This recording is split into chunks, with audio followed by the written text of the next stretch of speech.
Bueno, buenas tardes a todos los que nos acompañan hoy.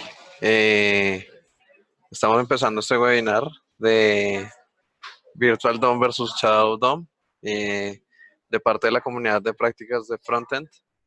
Hoy vamos a estar con uno de los miembros más activos y miembro del core team, Alan Buscaglia, super pro del Frontend, que nos va a traer este tema. Bienvenido, Alan. Buena gente, ¿cómo andamos? ¿Se me escucha bien? Sí, ahí se oye perfecto, Alan. Fantástico, bien, bien. Tengo un setup medio extraño hecho, así que por eso pregunto. Perfecto, bien. Bueno, vamos a empezar entonces con esta charla. Me parece que va a estar súper más que interesante, porque sé que hay muchas dudas en cuanto justamente a lo que es el Virtual DOM, qué es el Shadow DOM, bien, qué framework tiene qué cosa, ¿sí? ¿Cuáles de los dos se utilizan? Y van a ver que más o menos, sí, le va a aclarar unas cuantas dudas, esa es la idea. Bueno, como hemos dicho, esto se está haciendo gracias al fabuloso core team que tenemos, sí, en Bellatrix. Esto es parte de las buenas prácticas de frontend. Y para empezar, primero, bueno, me presento para los que no me conocen. Yo soy Alan Buscalia, soy desarrollador frontend, especializado en todo lo que es Angular, S6 y TypeScript, así que si digo algo más de Virtual DOM, estoy justificado. Entonces, bueno, para empezar, vamos a hablar un cachitito sobre que los dos son diferentes, ¿sí? Eso es lo más importante de todo, los dos son diferentes. Hay un mal concepto de que por ahí los dos hacen la misma cosa y no es así, y hasta vamos a ver que cada uno de ellos, ¿sí?, está apuntando a una solución diferente. Tienen, digamos, un aspecto diferente. Vamos a ver también que hay frameworks que se están apoyando justamente en alguno de estos dos para crear una nueva solución, ¿sí?, ante diferentes cosas, pero en sí, en core, son cosas diferentes. Entonces, antes de empezar justamente con la charla de Virtual DOM y Shadow DOM, me gustaría hablar un poquitito sobre algunos conceptos, ¿sí?, que me gustaría que tengamos, que me parece que dan a lucir de que nosotros, sí, como desarrolladores, tenemos que conocer antes de poder atacar estos temas. Primero de todo, ¿qué es el DOM? ¿Sí? Pregunta súper básica, uno puede decir que conoce lo que es el DOM, pero por ahí nunca nos hemos puesto, ¿sí?, a, digamos, a entender qué es el DOM. Como también hay muchas personas cuando preguntan qué es una clase y uno se queda a la espera, ¿sí?, de que venga la solución a la cabeza. Entonces, vamos a hablar de qué es el DOM. El DOM se divide en dos partes. Una primera parte, ¿sí?, va a ser una estructura. Uno lo puede pensar, si quiere, en sus cabezas, piénselo como si fuese un JSON con propiedades, ¿ok? Entonces, el DOM, que significa, por primera parte, Document Model, bien, viene justamente de lo que dice el nombre, viene sobre una estructura, un modelo que representa nuestro HTML. Entonces, por ejemplo, acá tenemos una clara, digamos, ejemplificación, donde tenemos un documento, ¿sí?, nuestro HTML. ¿Y qué va a tener el documento? Va a tener una determinada estructura jerárquica, ¿sí?, que ya la conocemos, esta estructura. Es la básica HTML, que adentro va a tener header, dentro del header podemos tener un title, dentro de ese title puede tener un texto. Lo mismo cuando hablamos del body. ¿Qué tiene el body? El body puede tener desde un tag H1 hasta un anchor, puede tener, no sé, lo que uno quiera, ¿sí? Diferentes divs con diferentes contenidos, secciones, artículos, etc. Entonces, nosotros, para poder acceder y modificar estos atributos, ¿sí?, y que esto se vea, necesitamos dos acciones: modificación y renderización. Nosotros modificamos el DOM y obviamente al modificarlo queremos que esto se renderice y se vea, porque si no, serían medio innecesarias hacer las modificaciones, ¿cierto? Entonces, vamos a hablar un poquitito sobre cómo comienza esto. El DOM, sí, porque quiero que entiendan, digamos, el por qué nos usa más de la manera básica que lo usábamos antes. El DOM es un concepto que surge, sí, a los comienzos de la programación web, y sirve justamente para eso, para poder hacer diferentes visualizaciones de información y poder hacer modificaciones sobre la misma. Imagínense en primeras web, ¿sí? Estamos hablando de páginas estáticas donde solamente se mostraban textos, no había muchas modificaciones que hacer en el DOM. Esas modificaciones, por ahí, eran cosas muy simples, por lo cual habrá pocas modificaciones, que dijimos que venía después, renderizaciones. Eran muy pocas también. La performance que íbamos a tener, ¿sí? No se vería tan impactada. Entonces, el DOM surge justamente, nuevamente, como estructura más una interfaz, una API para poder modificar los elementos del DOM. Por eso, por ejemplo, si hablamos de, por ejemplo, JavaScript super vanilla, ¿sí? Y hablamos de, por ejemplo, document.getElementById. Listo, ahí estamos en una API, eso es una interfaz y estamos aplicando una función sobre nuestra estructura del documento. ¿Bien? Ahora, ¿quién de ustedes piensa que sería eficiente hacer una página web como las que estamos haciendo ahora? ¿Sí? Una aplicación, piensen en el proyecto de todos los días. Imaginen ese proyecto hecho en JavaScript vanilla, haciendo modificaciones como getElementById, ¿sí? Haciendo inyecciones de HTML para poder, digamos, generar, claro ejemplo, un LI en una I-lista, ¿sí? Haciendo un ng4, por ejemplo, ¿sí? O en React, haciendo, digamos, un loop, ir agregando los objetos, sería bastante muy tedioso y aparte muy poco performante.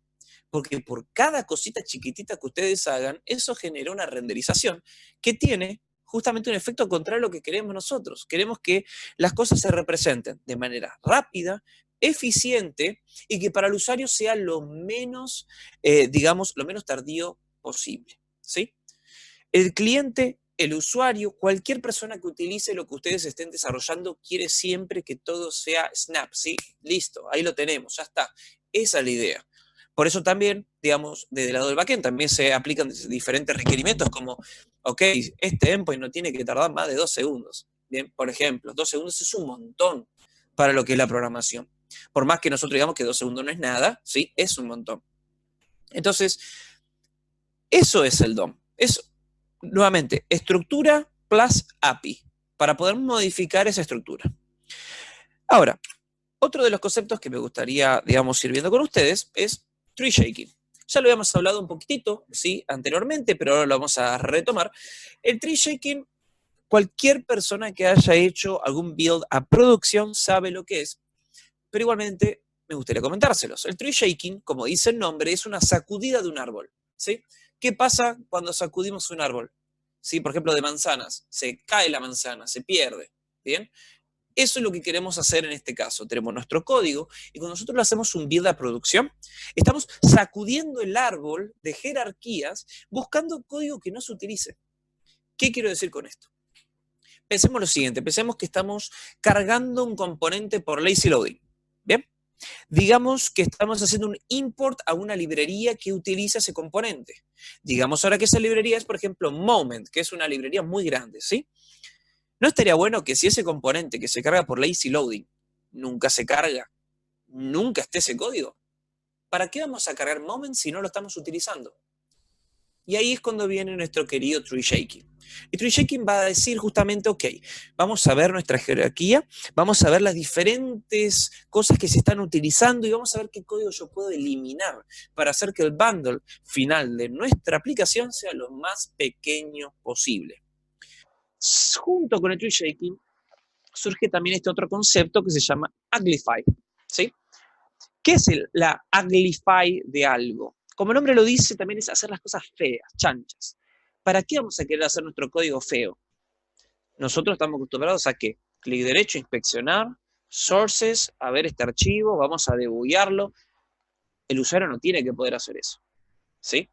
O el caso que si lo quiere hacer, que le cueste. Entonces, más allá de algunos tipos de seguridades, como por ejemplo Facebook, que te sale un cartel enorme diciendo, vos no tendrías que estar viendo esto, vamos a pensar, sí, en una salida de producción normal, digamos lo más simple posible. El uglify lo podemos relacionar un poco con lo que es la encriptación de cosas. ¿Qué es la encriptación? La encriptación viene sobre un concepto erróneo, que es que si yo encripto algo, nadie va a poder entender lo que yo encripté. Y eso es totalmente mentira. Siempre va a haber alguien con el tiempo suficiente, ¿sí? Es más, esa es la traducción del libro, la definición del libro es esa, siempre que haya un tercero con el tiempo y las ganas suficientes va a poder, digamos, desencriptar cualquier cosa. Entonces, ¿para qué se encriptan las cosas? Las cosas se encriptan para que nosotros, desde el otro lado, ¿sí? A la hora de que el tercero intente entender lo que estamos leyendo, una vez que descifre, ya la información esa no sea más útil. Porque el tiempo pasa y cuando el tiempo pasa, la información ya pierde su valor. Eso es el Uglify. Nosotros estamos haciendo que nuestro código sea feo, que sea chancho, lo más minificado posible. Primero minificado porque ¿sí? Se hace más chiquitito, ¿sí? Y eso nos ayuda con el bundle. Pero aparte de eso, va a hacer que a un tercero le cueste entender nuestro código. ¿Bien? Ya de por sí. Le va a costar entender nuestro código. Y a la hora que lo pueda entender, ya sea totalmente, digamos, inútil para él. Entonces, ahora viene otra parte. Viene la parte de Change Detection. Y acá estamos entrando ya a lo que a nosotros realmente nos importa. ¿Bien? Nosotros con el Change Detection es justamente esa relación que vamos a hacer nosotros de modificamos el modelo de nuestra aplicación y eso se tiene que ver visualmente, se tiene que ver en el DOM. ¿Sí? Modificar algo puede ser, por ejemplo, tenemos un UL con un LA, sí, con un elemento. Por ejemplo, estamos mostrando jugadores de fútbol. Siempre estoy con los jugadores de fútbol porque parece que es el concepto más fácil de entender. Entonces, tenemos una lista de jugadores de fútbol con un solo jugador. Perfecto. Cuando en el DOM rendericemos eso, va a quedar estático ahí. Ese es el DOM con esa lista de un solo jugador. Si nosotros queremos ahora modificarlo, ¿qué va a pasar? Hay dos formas de hacerlo. Una de esas maneras es, por ejemplo, digamos, pensémoslo con inyección de HTML, ¿sí? Una, buscar el elemento, pararnos donde nosotros queremos e insertar el HTML dentro de esa lista. Ahora digamos que queremos insertar 20 elementos. ¿Qué va a pasar si utilizamos el DOM como viene? Son 20 inyecciones de HTML, 20 renderizaciones. Entonces, ¿qué va a ser más efectivo? ¿Hacer algo específico, donde nosotros cambiamos el modelo y automáticamente renderizamos? ¿O directamente modificar toda la lista entera y que se haga una sola renderización? ¿Bien? Reemplazar la lista por una lista totalmente nueva con todas las cosas ya modificadas. ¿Bien? Esa es la idea. Y a esto viene la detección de cambios, que hay diferentes detecciones de cambios, que son justamente a lo que viene la charla de hoy.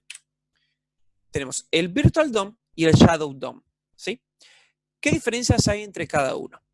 Primero de todo, quiero decirles quién usa cada cosa y por qué. El Virtual DOM lo van a utilizar frameworks muy importantes como por ejemplo Reactive View, ¿sí? Y después Angular, con su implementación de los zones dentro de sí, hace una utilización de algo que se llama el Shadow DOM emulado.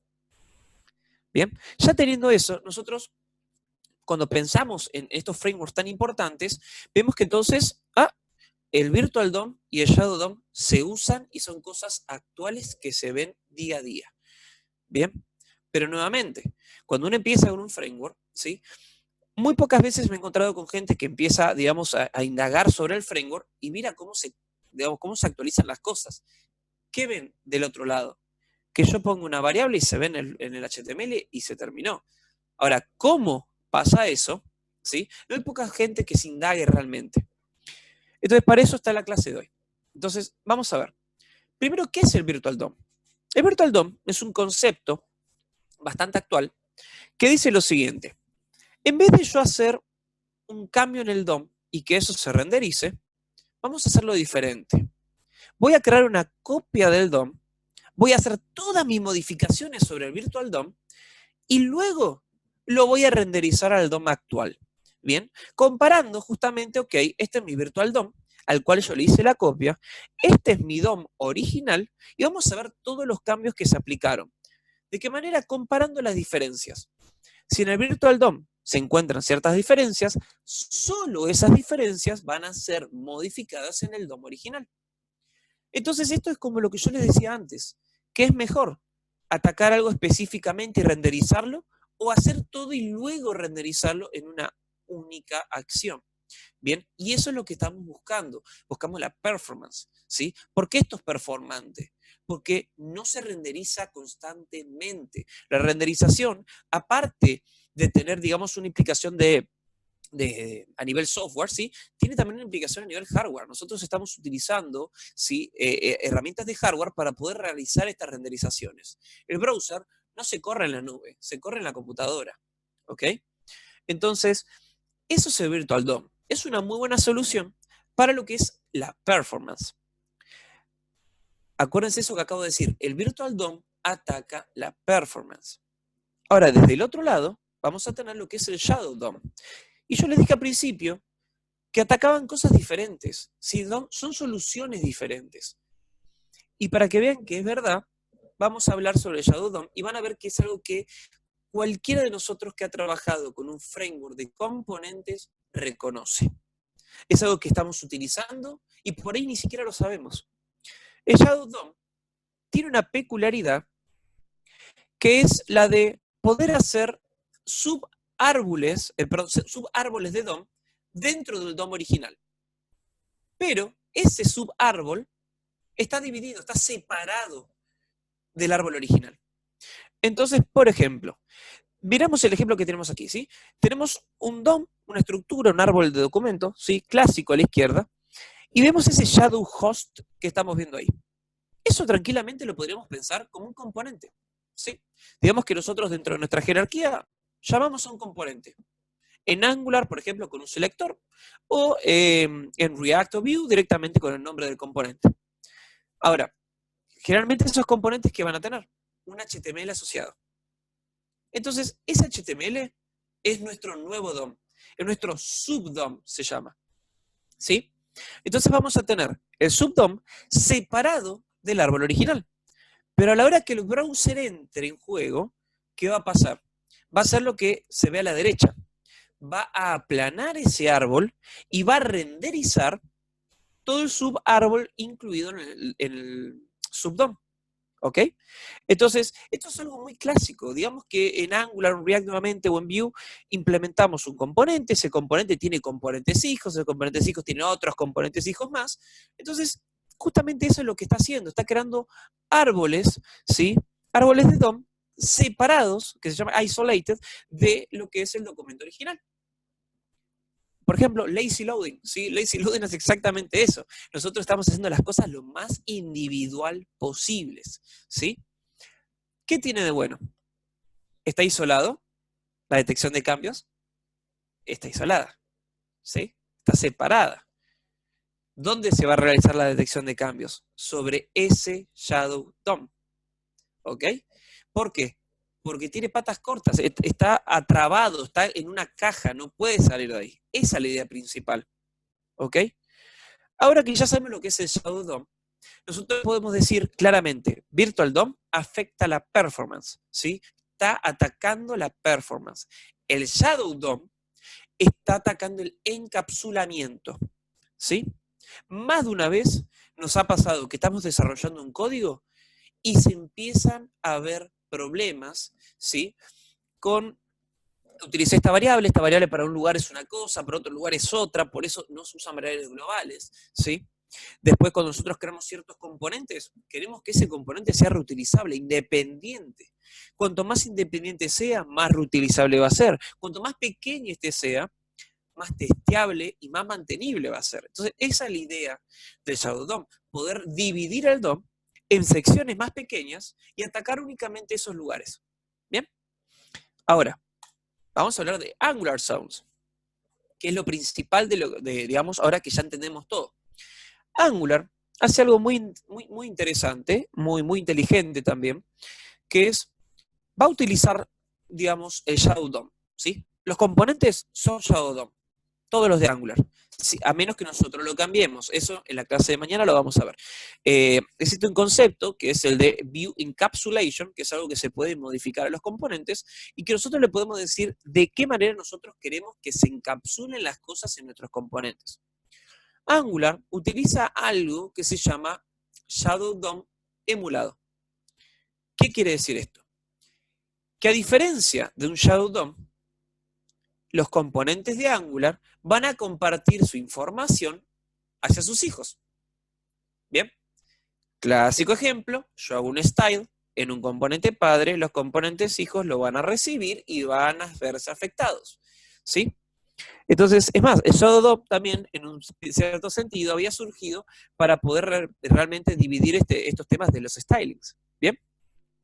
Entonces, Angular trabaja con, como dijimos, Shadow DOMs emulados. Pero tiene una vuelta de rosca, aparte de esto que les comenté, que es la siguiente. Digamos que nosotros tenemos, ¿sí? Ahí está, perdón. Este árbol de componentes. Si en cualquier lugar estos componentes se realiza un cambio, se corre un evento, ¿sí? ¿A qué se puede decir que Angular utiliza lo que se llaman zonas? Las zonas son, justamente cada componente tiene su propia detección de cambios, y cuando un componente detecta un cambio, automáticamente avisa a todo el resto de componentes que vayan a detectar un cambio, ¿sí? Esto por ahí, si alguna vez tocaron AngularJS, habrán visto que estaban los watchers, que cuando un watch, se realizaba una determinada modificación, ¿sí?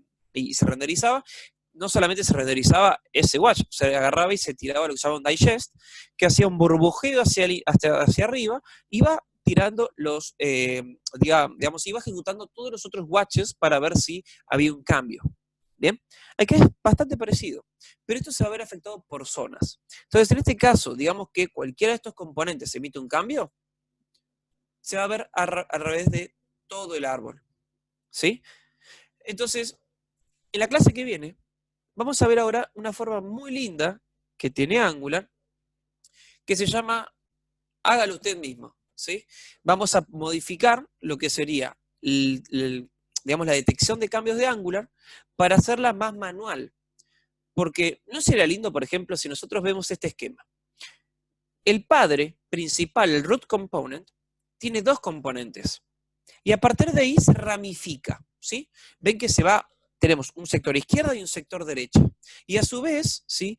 En ese sector izquierda-derecha tiene otros componentes debajo. ¿No estaría bueno que si, por ejemplo, se modificase el de la derecha de todos abajo, este último que se encuentra acá, que solamente esta rama se ve afectada? ¿Es necesario ejecutar todos estos componentes de la izquierda? Por ejemplo, tenemos un módulo con lazy loading, ¿sí? Un módulo, o mejor dicho, un módulo, no importa, es un módulo separado, ¿sí? Y se realiza un cambio en alguno de los componentes hijos de ese módulo.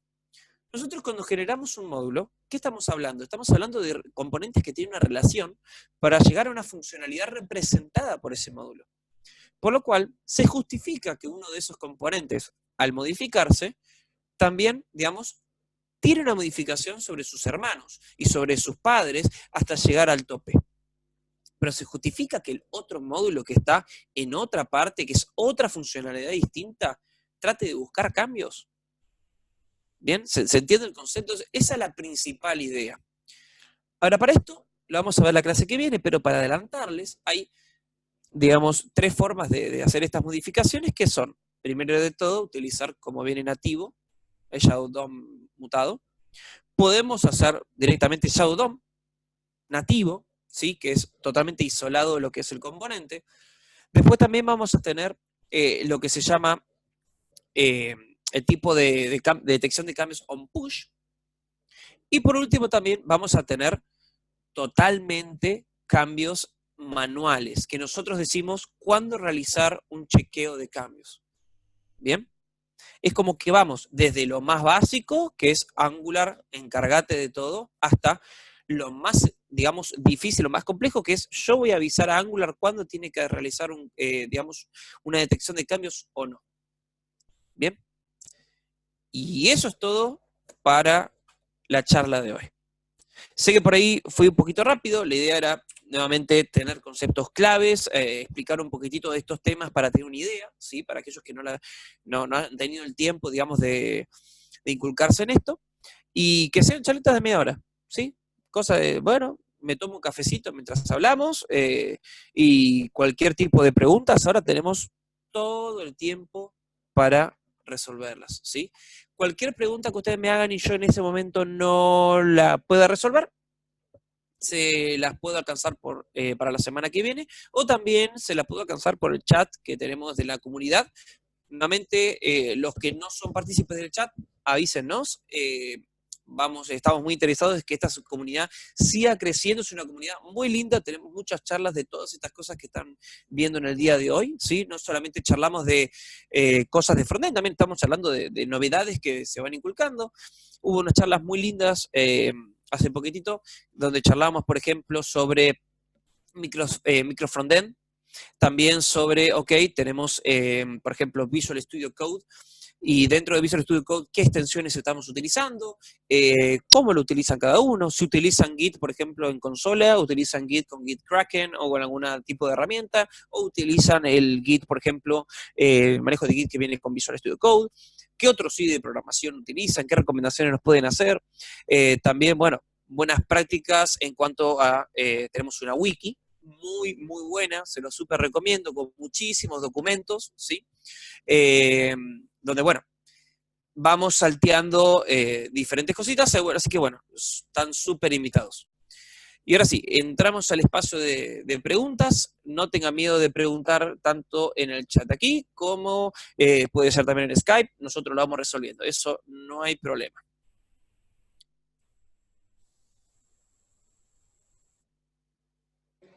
Están muy tímidos para preguntar y seguramente mañana, ay, ¿de qué se trata eso? O qué fue, y vamos a decir como que lo vimos ayer.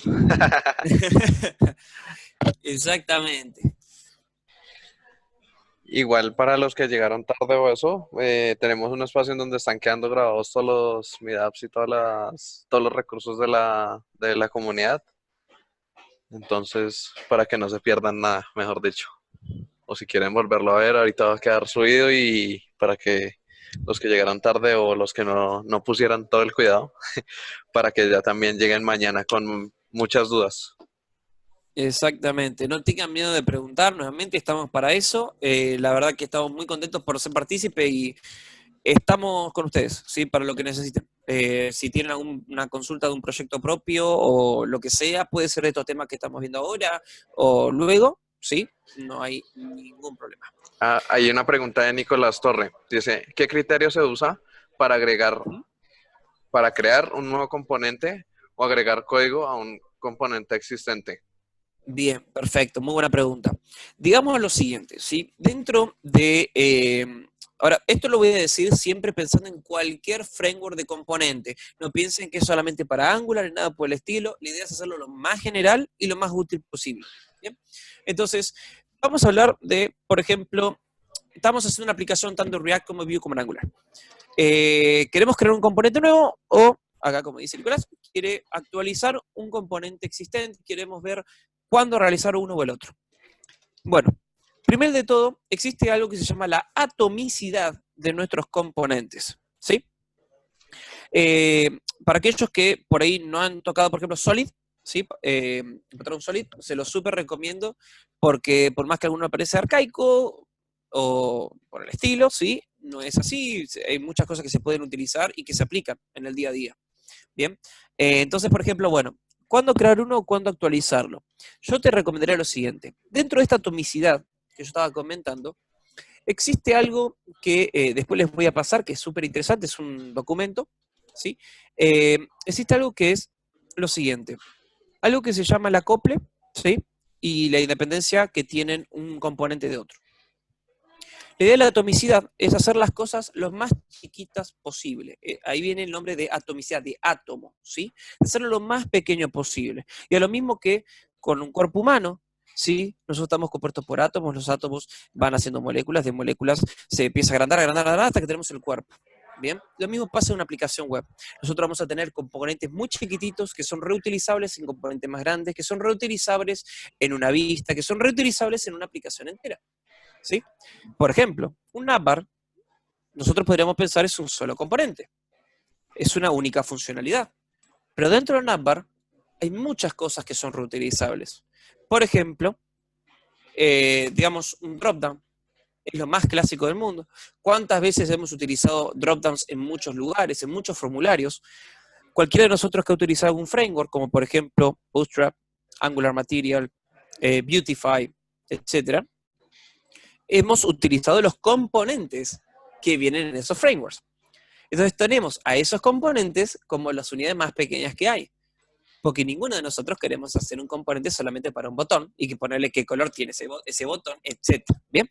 Entonces la idea sería poder hacer cosas chiquititas, en este caso reutilizando estos frameworks de HTML, siempre que cumplan una determinada funcionalidad. Si ustedes ven que ese componente que están creando es pequeño, sí, pero no tiene una funcionalidad útil, ahí sí lo pueden hacer más grande. ¿Sí? Entonces, nuevamente, ¿cuándo creamos un componente nuevo?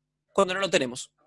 ¿Sí? Cuando no tenemos ese componente y cuando nosotros pensamos que ese componente que estamos creando puede reutilizarse en otro lugar.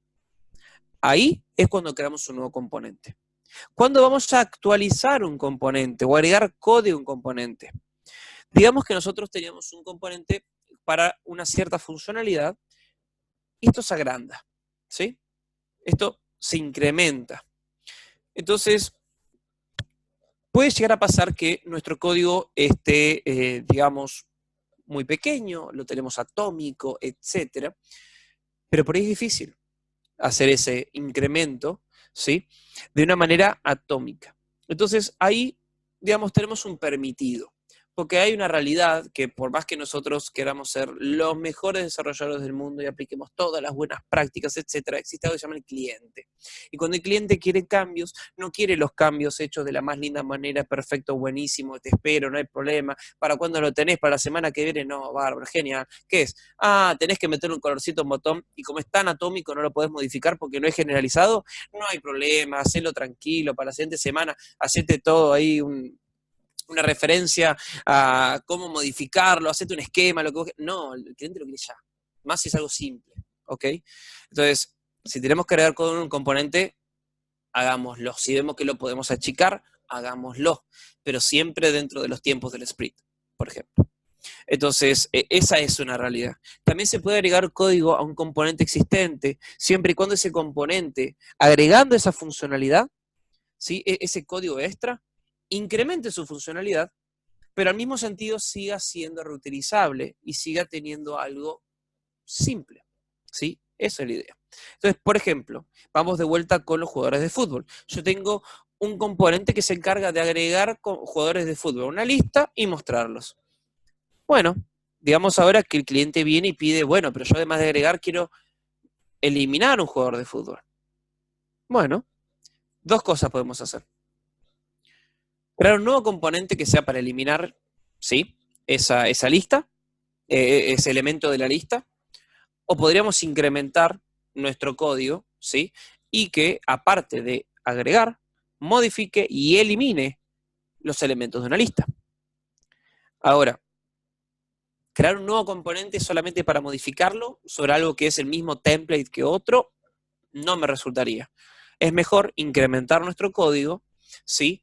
Que las funcionalidades se vayan, por ejemplo, a un servicio o a algún, digamos, a un servicio para poder compartir esta funcionalidad y poder reutilizarla y que ataque sobre esa lista, por ejemplo. La idea es que nuestros componentes, aparte de atómicos y chicos, etcétera, está el componente que se llama dumb component, componentes tontos, ¿sí? Donde la lógica está exteriorizada, está terciarizada por un servicio o algún archivo que contenga esas funcionalidades para poder exportarlas y reutilizarlas. Eso es otra cosa que les recomiendo, ¿sí? En cuanto a estos componentes. Bueno, y espero que toda esta palabrería que he dicho te haya servido de algo para poder solucionarlo. Perdón si voy un poco por las ramas, la idea es poder darles, digamos, la mayor cantidad de soporte. Súper bien. Nadie está preguntando, nadie más está preguntando, porque están tan tímidos hoy. Sí, eso o están aburridos de escucharme, ya no quieren saber nada.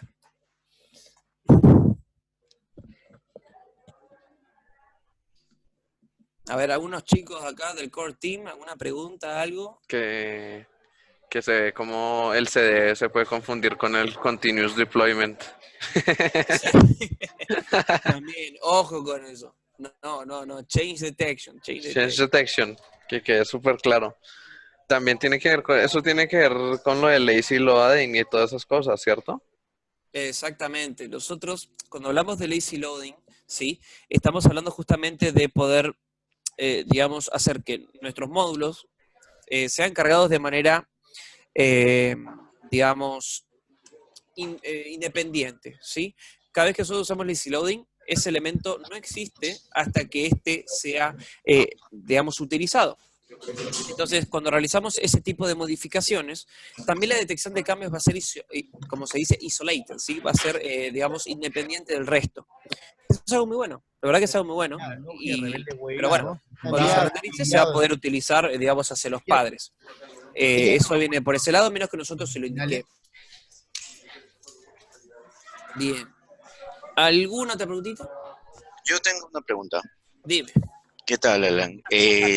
Mirá, Juan, que yo sé cómo encontrarte, sé dónde escribirte, ojo con lo que consultes. No hay problema, no hay problema. Yo sé que vas a poder responder. Okay.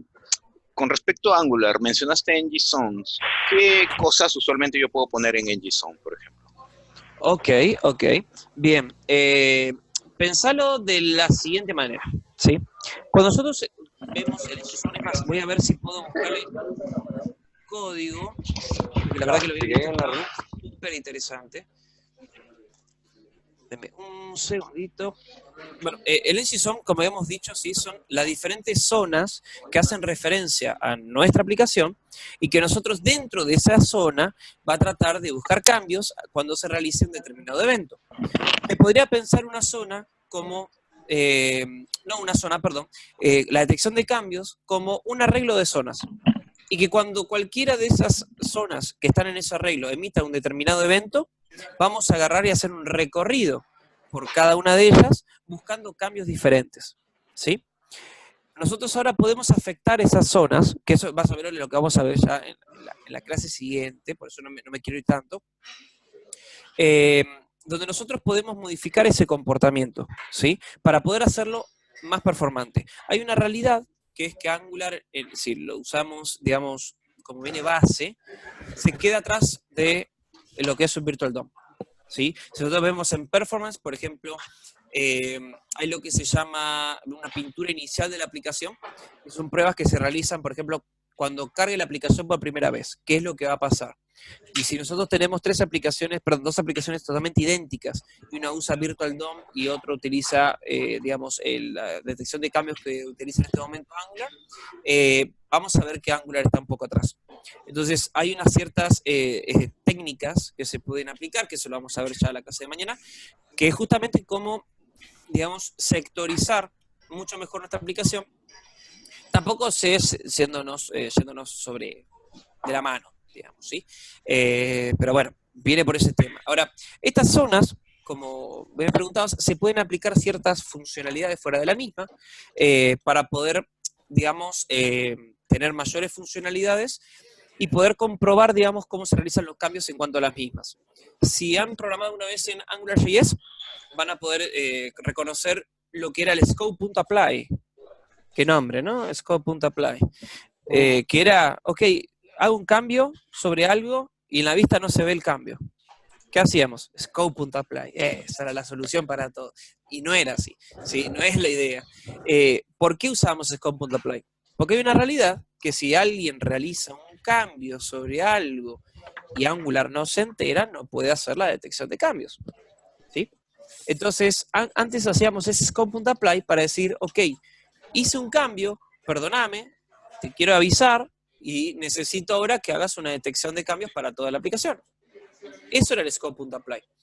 Ahora, a modo de contra, hay cosas que se pueden hacer con las zonas, como por ejemplo, ok, yo accedo a la zona y esta zona puede ser de cada componente también, ¿sí?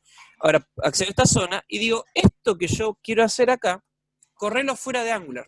Hay una función que es exactamente para eso. Nosotros podemos ingresar en el constructor, digamos, una dependencia de ngZone, que es justamente lo que habíamos visto aquí al principio de nombre, ¿sí? Entonces, la idea general es que nosotros podemos también actuar sobre esa zona. Una de esas actuaciones, por ejemplo, para darles, digamos, una idea, es run outside Angular, ¿sí? Esto, ejecutarlo fuera de Angular, que no me genere un cambio, ¿sí? Que no me genere una detección de cambios. Entonces, por ejemplo, nosotros podríamos agregar, no sé, un listener de eventos a movimiento del mouse, por ejemplo. ¿Por qué yo quiero que Angular haga una detección de cambios si yo muevo el mouse? Bien, hay veces que nosotros necesitamos hacer ese tipo de reconocimientos para generar diferentes, digamos, eh, diferentes funciones muy específicas. Clásico. Si yo tengo mi mouse y mi mouse sale fuera de este cuadradito, que haga algo. O si yo cliqueo fuera de este cuadrado, quiero que haga algo. O si no, si yo cliqueo dentro de este sector de la pantalla, quiero que haga otra cosa. Ahora, si yo hago ese clic, Angular medio que no es necesario que esté todo el tiempo comprobando el mouse dónde se mueve y dónde se hizo clic, ¿ok? Entonces, como eso va a ser poco performante, nosotros podemos actuar sobre esas zonas y podemos implementar una lógica para poder limitar eso. Por eso les digo, Angular es muy bueno desde el vamos, pero tiene una gran curva de aprendizaje en el sentido de que es una API muy grande, es una API muy compleja y completa también, a su vez, para todo lo que es el desarrollo. Y tiene muchas cosas que nosotros podemos ir tuneando, ¿sí? Podemos ir ajustando para llegar a la performance que nosotros queremos. Si nosotros estamos haciendo un prototipo, por ejemplo, no vamos a andar pensando en estos problemas, ¿sí? A menos que el cliente sea muy importante. Pero esa es la idea, ¿sí? Porque la funcionalidad nuestra es probar un cierto POC, un proof of concept de algo, por ejemplo. No vamos a estar viendo la performance de un clic afuera o cosas por el estilo. Entonces, estas son cosas que se pueden hacer. De esa misma manera también, como dijimos, esto ejecutarlo fuera de Angular, también tenemos el thiszone.run, por ejemplo, ¿sí? Ejecutar la zona y hacer esta determinada funcionalidad. Hay muchas cosas que se pueden hacer. Pero bueno, no sé si iba por ahí la pregunta. Perdón si me fui demasiado. No sé si sí, justo era lo que necesitaba, Alan. No te preocupes, no me busques. Perfecto, perfecto. Gracias, gracias. ¿Alguien más? Preguntitas, vamos, no muerdo ni nada, solamente hablo de más.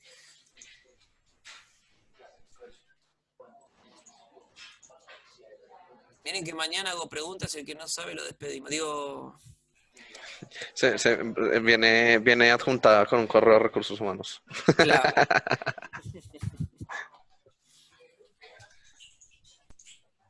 Bien, bueno, bien entonces. Vamos cerrando nomás entonces. Súper. Bueno, gente, igual nos pueden encontrar, fíjense en chat, ahí ya hemos escrito. Dale, Javier. No me fui, te escucho. Hola, Alan, ¿cómo estás? Todo bien. Una preguntita. Digamos, tú dices acá, bueno, nos explicaste acá que, digamos, los frameworks, el que utiliza el Virtual DOM son React y Vue.js, ¿sí? Pero, digamos, con Angular, el en JSON, digamos, ahí integra lo del Shadow DOM. Pero me queda una duda con respecto, digamos, el Angular JS y sus versiones evolutivas de, digamos, del Angular 2 hacia arriba. ¿No hubo un cambio entre esas o se sigue utilizando el mismo Shadow DOM sin importar? Bien, Angular antes tenía algo que se llamaba, porque hay un tercero en Discordia, ¿sí? Que es el siguiente. Tenemos Virtual DOM, Shadow DOM y Direct DOM. Direct DOM es la modificación de DOM clásico. Bien. Ahora, Angular, en sus primeras, si mal no lo recuerdo, hacía justamente Direct DOM. ¿Sí? Hacían modificaciones sobre el DOM y se ejecutaban luego las determinadas detecciones manuales. ¿Sí? Por eso decía, por ejemplo, si nosotros modificamos en AngularJS, por ejemplo, modificamos una variable, ¿qué iba a pasar? Cada variable tenía un watch. Es más, nosotros antes, no sé si se acuerdan, ahora tenemos el subscribe y esas cosas súper chetas, como decimos en Argentina, sí, súper copadas, súper interesantes. Antes hacíamos un scope.watch, fíjate esta variable. Y si esta variable se modifica, bueno, pero eso era un problema, porque estábamos agregando un watch, estamos ejecutando más, digamos, disposición de la memoria, a la espera de un determinado cambio, y cuando ese cambio se ejecutaba, no solamente se ejecutaba ese cambio, sino que lo que hacía era hacer lo que se llama un digest. Un digest es, voy a ir a todos los otros watches de toda la aplicación y me voy a fijar si cualquiera de ellos se ha modificado. Si cualquiera de ellos se modificó, voy a actualizar el DOM con esa modificación. Bien. La idea ahora del Shadow DOM, del NGZone, es hacer una modificación sobre ese comportamiento. Fíjense que se eliminó el scope y todas esas cosas. Digamos, viene por ese lado. ¿Sí? Viene por ese lado. La idea era justamente modificar esto y tratar de, digamos, hacer pelea a Facebook. Digamos que Facebook con React la hizo muy bien y digamos, le dio con batalla. Y ahora Vue.js está llegando y está ganando la batalla muy abiertamente también.